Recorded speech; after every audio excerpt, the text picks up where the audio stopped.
Hey guys, Rocky with Wild Edge Outdoors here. Just gonna take you through my Hobie Compass that I got last year and just show you how I set it up.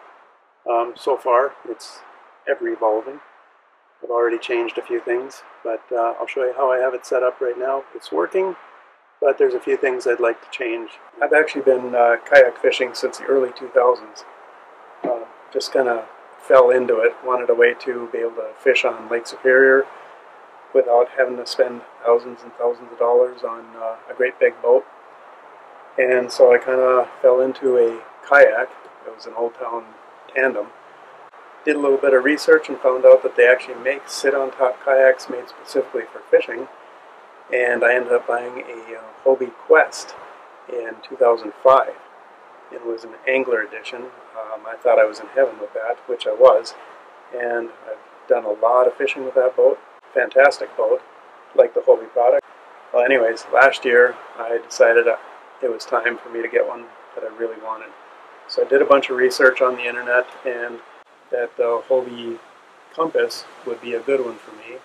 I really wanted to get the Outback because it was more set up for fishing, but it's 20 pounds heavier than the Compass, and I used to put it up on top of my truck.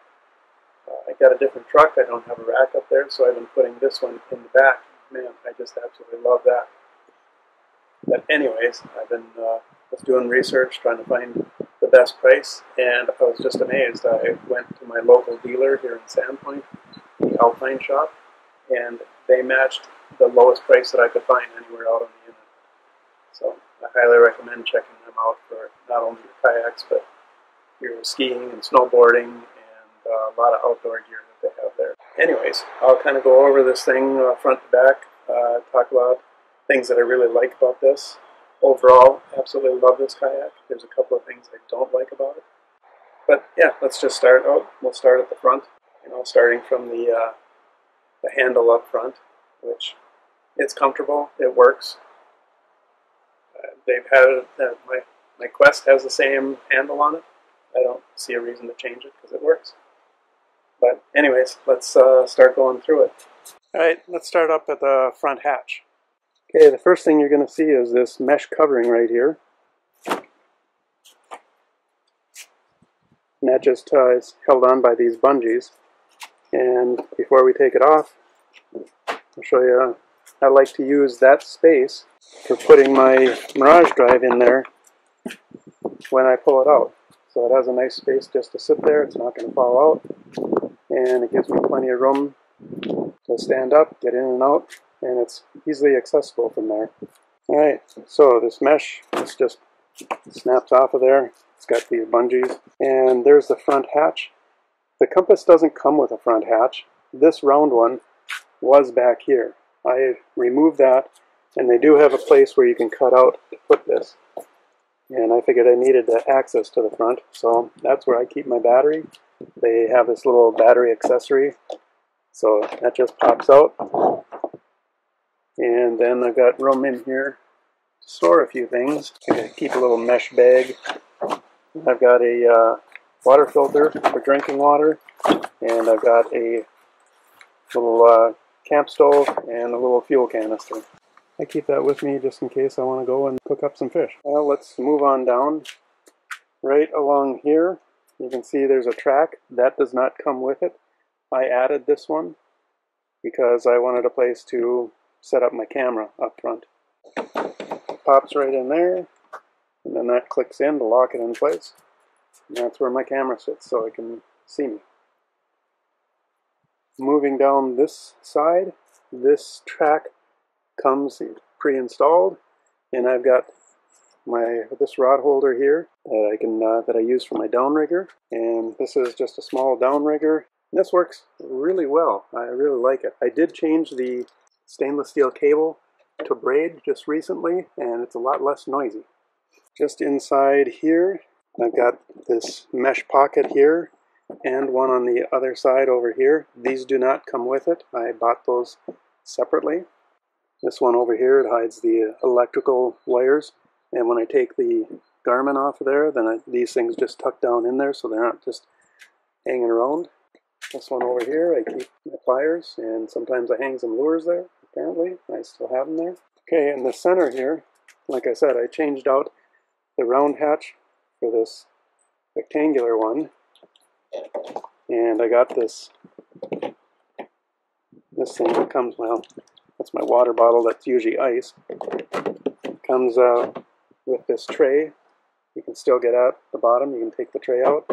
I end up using this tray for putting fish in, small kokanee at least.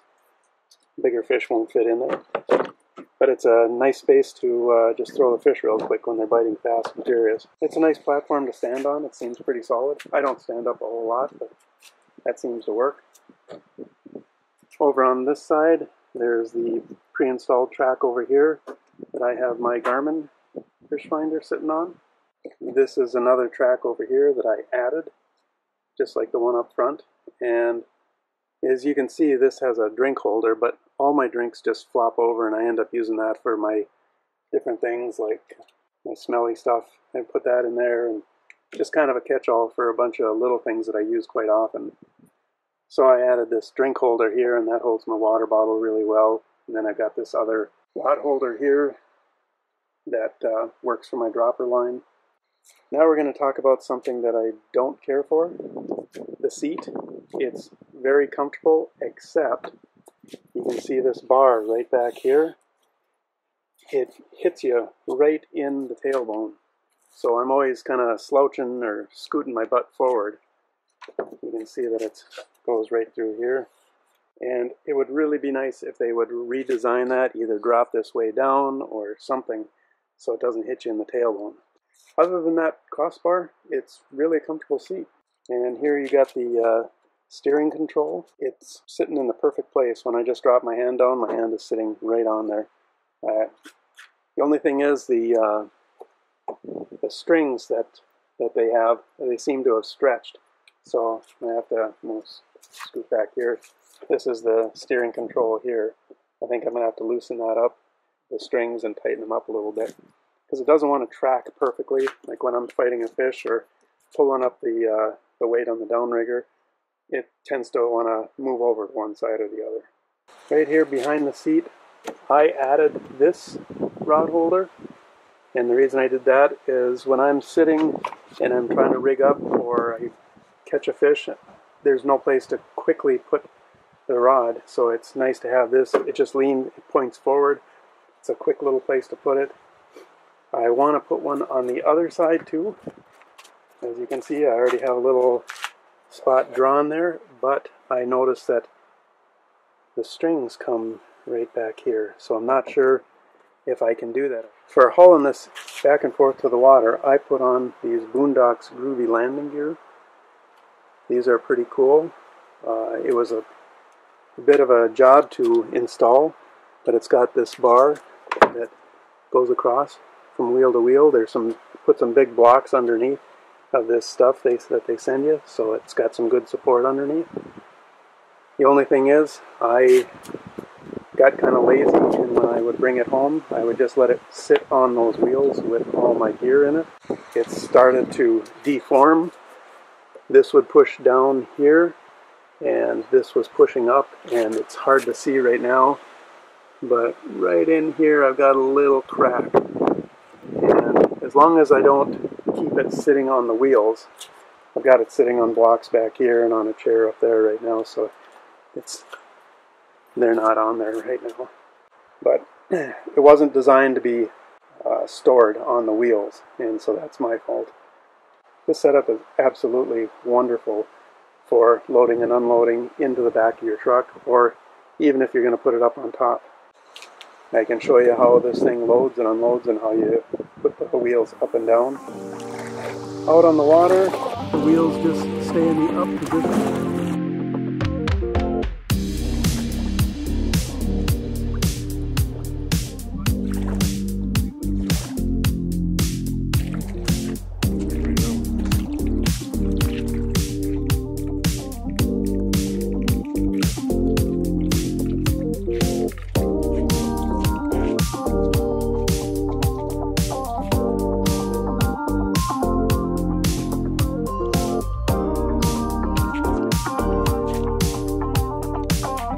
once it's in the truck. Just to the other side, it's all set to go.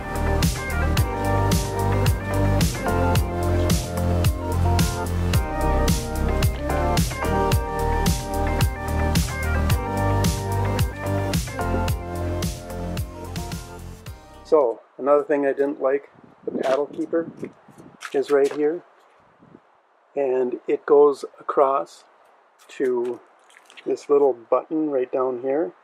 And even before I added this track, it was just like kind of cumbersome.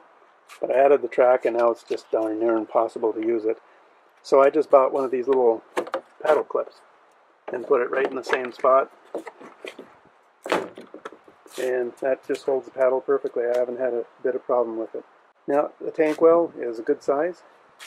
I've got one of these extended milk crates, and I added these rod holders that have little accessory ports on them. So I can keep my fillet knife on there, and then I keep a lighter over here, and those stay in there real nice. I keep a pan here, and I got plates inside, and if I want to stop and clean some fish, eat something for lunch, I can. Got a little cutting board too, so I don't screw up my knife. So, and then when I have it in the back of the truck, I put this little flag on the back. There is one thing I don't like about how they designed this. You can see the rudder down here. See, the rudder goes down, and it works really well. I like it a lot. And it's spring loaded, so if you hit something, it just pops up and then springs right back. The only thing is when you go to load this up, and this is in the up position, it's really vulnerable right here. So they sell you a little loader. This little guy here, it attaches here. This has this little hook right here, and that hooks into the handle pad eye. And then it just sits in here and scoops on there, and then you just tighten that up. And then it's got these pads underneath that it can sit on when you're loading it up on top of your truck. It does work very well, but it's just that hassle that you got to install that and you have to have it with you. But for loading it up in the back of the truck, I don't need that with these landing gear. It never comes close to hitting the pavement. Also on this Boondox landing gear, on this bar that goes across, it's actually got track all the way across, so you can add more accessories if you want. I've got this little guy here, and that's for my flag and light. Same thing, just clicks in place. So, in a nutshell, that's how I got mine set up right now. And it's been working pretty well. There's a few things I'm thinking about changing. Like I said, adding that other rod holder. It's nice to be able to put it in on either side while I'm rigging up. Overall, this has been just a great fishing platform. Absolutely love this compass. It's no slouch on the water. It is so stable. Anyways, that's my overview of my compass. I really enjoy it. Like I said, there's a couple of things I don't care for. The biggest thing is the seat. Small thing, the pedal clamp over there. But other than that, I like it a lot. Found anything helpful on this video? Feel free to subscribe. Hit the bell to be notified when we put out more content. And we'll see you next time.